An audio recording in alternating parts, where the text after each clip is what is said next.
In less than 24 hours from now, South Africa is going to polls. Here's everything you need to know. South Africa is one of the most important countries in the African continent. In the changing world order, many are hopeful of the country's economy. But as Africa teaches us time and again, a good economy needs a stable government. And today, South Africa is staring at the most unpredictable election in its 30 years of democratic rule. Logistics first. Out of the 62 million people, about 45% have registered for this year's elections. A little over 23,000 polling stations have been set up. 70 political parties and 11 independents are in the fray. Now, the elections are for national and provincial elections. It will be the country's 7th election since apartheid ended in the year 1994. That is when Nelson Mandela became the president. But his legacy is what is being put to test this time. You see, the African National Congress became synonymous with the country of South Africa. After apartheid ended, Nelson Mandela came to power in the year 1994. Then from 1999 to 2009, Thabo Mbeki headed the country, under the ANC of course. Then the man who has been making news lately, Jacob Zuma, took charge from 2009 to 2014. In 2019, for the very first time, ANC got less than 60% of the votes that was under the incumbent Cyril Ramaphosa. So why is it different this time? Well, the public sentiment has been against the ruling party, and some blame corruption, poor economy, unemployment that is at its highest as we speak, rising instances of crime and power cuts. Some voters say that they just want change. And this is where today's key face is coming in. African National Congress, the ANC, is obviously in the race with Cyril Ramaphosa heading it. Then there is MK Party with Jacob Zuma, who has been disallowed from contesting elections this time. Democratic Alliance Party is also in the fray with John Steenhuisen. An economic freedom fighter under Julius Malema is also in the fray. Now, he interestingly quit the ruling ANC to form this radical leftist party and could potentially become the kingmaker in this year's election. Let's come to the process now. In earlier elections, only political parties competed for 400 seats in the National Assembly. For the very first time, independent candidates will compete in this election. And this is why all voters will receive 3 different ballots this time. Among these, 2 ballots will be electing the National Assembly.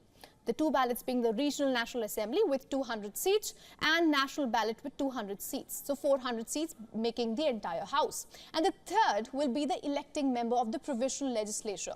Remember, South Africans do not directly vote for the president. The majority party chooses their leader, and then that leader goes on to become the president.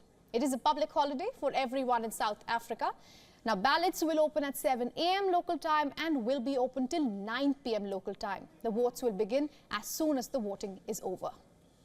All right, now for more on this, our correspondent Kalden Ombu has sent us a report from Johannesburg. South Africans are just hours away from casting their votes. About 28 million people have registered, but many people that I spoke to say they are still not sure who will they vote for come Wednesday. Citizens are fed up of the rising unemployment rate, weakening economy, daily crime, and of course, the corruption scandals. Polls suggest ANC might lose its 2/3 majority, but the party is confident that they will come back to power. At this point, one can only guess if South Africa will form a coalition government or will ANC be given another opportunity.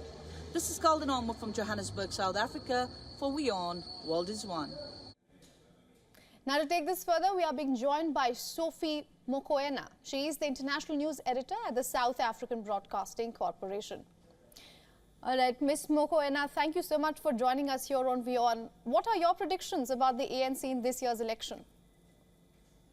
Well, it's not clear what's going to happen in these elections. You know that there has been new parties, and there were also talks of parties joining hands to ensure that they unseat the ANC. And therefore, for the first time, the country is going to these elections.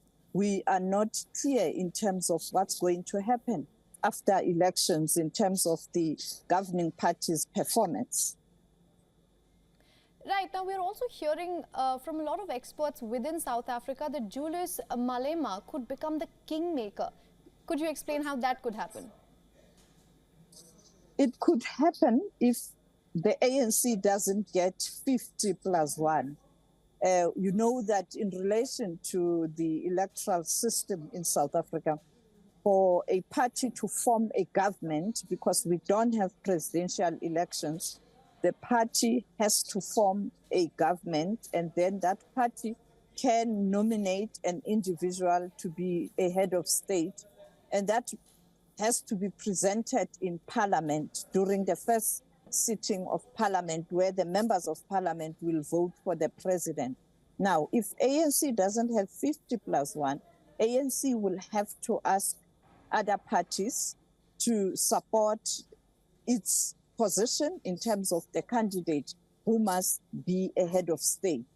And any party can be in a position to do that, not only EFF, all parties, if they have seats in parliament, depending on how many seats are required to ensure that you get the 50+1 vote in parliament for that candidate to be elected the head of state. All right, Ms. Mokoena, thank you so much for joining us here on WION and getting us all those insights. For all the latest news, download the WION app and subscribe to our YouTube channel.